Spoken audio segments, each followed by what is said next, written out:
Por volta do ano 325, o imperador Constantino, num encontro ecumênico chamado Concílio de Nicéia, com várias seitas presentes, criaram um livro pagão chamado Bíblia. Também criaram o ídolo Jesus, endeusando o profeta Yahushua, e também mudando o seu nome, porque continha o nome do Pai, Yahu, que é o único que salva. Daí, com o nome ídolo, Jesus Cristo, criaram o cristianismo, a partir do ano de 325, no Concílio de Nicéia, e com o livro pagão chamado Bíblia, dominaram o mundo inteiro com a sua religião, proibindo qualquer outro nome que não fosse Jesus Cristo e qualquer outro ensinamento que não fosse o do livro pagão Bíblia.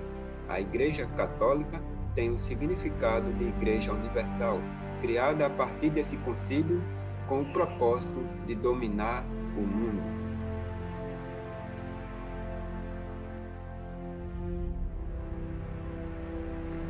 A mãe de todas as idolatrias, a grande prostituta, a Igreja Católica, quem contaminou toda a população com suas idolatrias e doutrinas satânicas. Introduziu a mentira para todos. Incluíram feriados idólatras e festas idólatras durante todo o ano. Mudou várias vezes o calendário. Matou os profetas do Altíssimo no passado e continua a matar hoje, espiritualmente, com inúmeros nomes pagãos.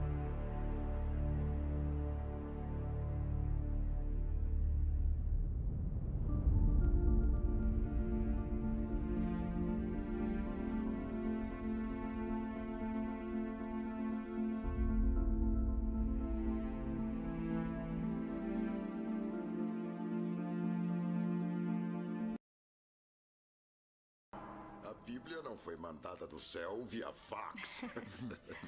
A Bíblia, como sabemos, acabou sendo controlada por um homem. O imperador pagão Constantino. Eu achava que Constantino era cristão. De forma alguma, ele foi pagão por toda a vida. Só sendo batizado no leito de morte. Constantino era o homem santo supremo de Roma. Por muitos séculos, seu povo cultuou o equilíbrio entre as divindades masculinas da natureza e a deusa, ou o sagrado feminino. Mas uma crescente desordem religiosa estava atingindo Roma. Apenas 3 séculos antes, um jovem judeu chamado Jesus surgira, pregando o amor e um único Deus. Séculos depois de sua crucificação, os seguidores de Cristo haviam crescido consideravelmente e dado início a uma guerra religiosa contra os pagãos.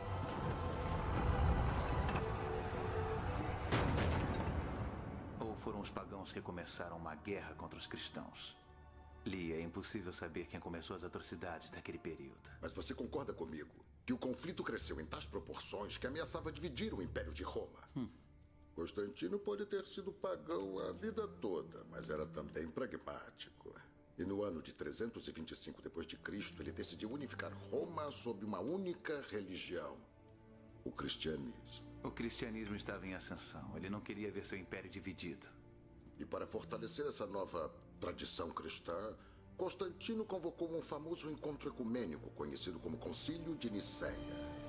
E nesse concílio, as várias seitas do cristianismo debateram e votaram sobre quase tudo, desde a aceitação e rejeição de certos evangelhos até a data da Páscoa e como seriam administrados os sacramentos, além, é claro, da imortalidade de Jesus.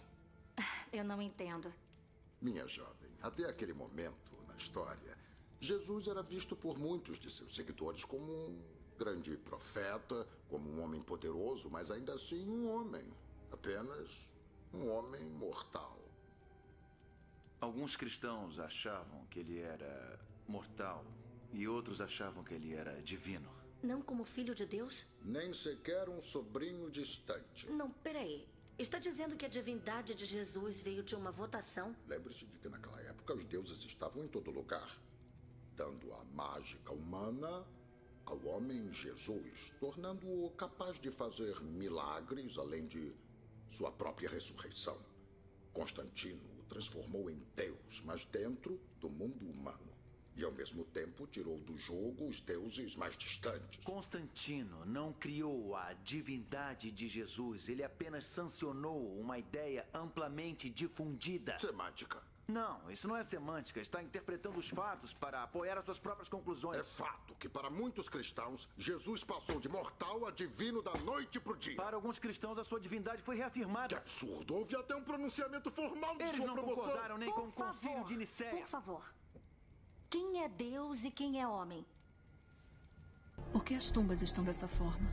Estão voltadas para o leste em adoração ao sol nascente. Mas é uma igreja cristã. Novas religiões adotam costumes antigos e feriados para tornar a conversão menos chocante. Como o 25 de dezembro é uma celebração pagã do Sol Invictus e uma bela data para se comemorar o nascimento de Cristo. Vamos olhar os nichos. Tá. Eu vou pela direita e encontro você a 180 graus daqui. Tá bem. Aqui está o erro dos protestantes. Colocam a Bíblia acima da igreja. Isso é bobagem pura. Porque a Bíblia nasceu na igreja. A Bíblia é a expressão da fé da igreja. O nascimento de Jesus é celebrado a partir do século IV, do Papa Júlio I, mais ou menos de Júlio I, por causa do Deus Sol, do Deus Mitra e por causa da Saturnalia.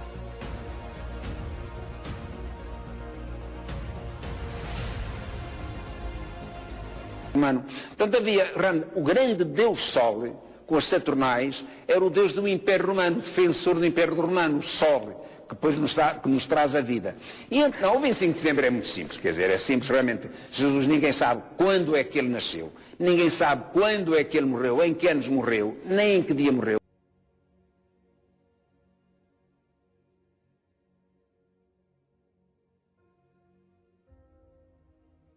Porque os cristãos, a certa altura, com a liberdade, quando tiveram a sua liberdade, depois do Constantino, começaram a cristianizar tudo aquilo que era pagão. As festas pagãs, nós somos fruto de imensas festas pagãs. Portanto, cristianizamos as festas pagãs, o que é absolutamente normal, e portanto, é uma questão cultural, nada mais. Portanto, nós vamos às nossas festas católicas, mormente católicas, porque os protestantes, nossos irmãos protestantes, não têm isso, mas nós católicos temos estas festas, com todo o seu folclore, as suas coisas, para bem, para mal, mas tudo isto vem do paganismo. Cristianizamos realmente as festas pagãs e temos as nossas festas pagãs. Nós, esta festa, que é lindíssima, que é o Natal. A Bíblia foi escrita por católicos e para os católicos. É verdade. Só existia a Igreja Católica. Primeiro começa por aí. Só existia a única Igreja de Cristo. Sim. Primeiro existiu a Igreja, depois a Bíblia. É a Igreja que fez a Bíblia, não a Bíblia que fez a Igreja. Exato. Né? Muita gente que foi a Bíblia que fez a Igreja. Aí que está a visão protestante. Ao contrário, é a Igreja que compilou a Bíblia. Exato. Então aqui que está a realidade. Como é que essa Bíblia que o senhor carrega debaixo do braço existe sem os bispos da Igreja Católica? Esse é o problema. Por quê? Porque esse pessoal protestante acha que a Bíblia caiu do céu de paraquedas com zíper e tudo. Né? Eles acham